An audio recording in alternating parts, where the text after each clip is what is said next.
Now, witness D, known as Marius van der Merwe, was shot and unalived outside his home in Brakpan.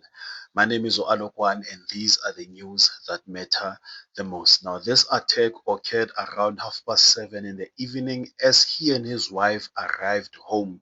As he exited the vehicle to open the gate, he was approached by a gunman who started opening fire. Now, his wife and reportedly children were in the car during the attack, and they are fortunately unharmed. Now, ballistic and crime scene investigators have confirmed that an automatic rifle, specifically an AK-47, was used in the assassination, and nothing was reportedly taken from him. His phone, his wallet, and his own firearm were still on him after the shooting. That strongly suggests that this was a hit and not a robbery.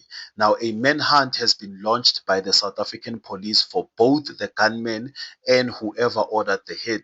Several South African police units are involved in gathering evidence and tracking down the suspects. However, this hit has triggered alarm across civil society and political parties, calling for urgent protection measures for all witnesses and whistleblowers. Now, witness D's murder is not just a crime isolation. It is widely viewed as a direct attack on accountability and the judicial process. Now, he was unalived after giving testimony about a murder and a cover-up implicating senior police officials. The brutality and apparent premeditation sent a chilling message to other potential witnesses, raising serious concerns about the safety of people cooperating with the commission. Now, this is just a brief summary of witness D's testimony. Now, he alleged that a suspected robber was tortured by police, EMPD officers, and private securities in Brakpan in the month of April 2022 with a plastic bag suffocation method.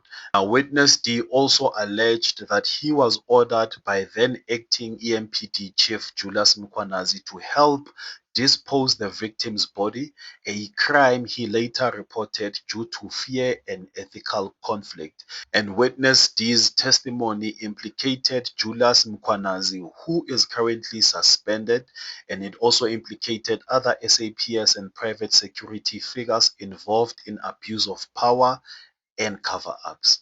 Now, witness D's murder underscores the real danger faced by whistleblowers in South Africa, and links to his testimony are suspected but not yet confirmed. And in relation to the murder of witness D, what are your thoughts?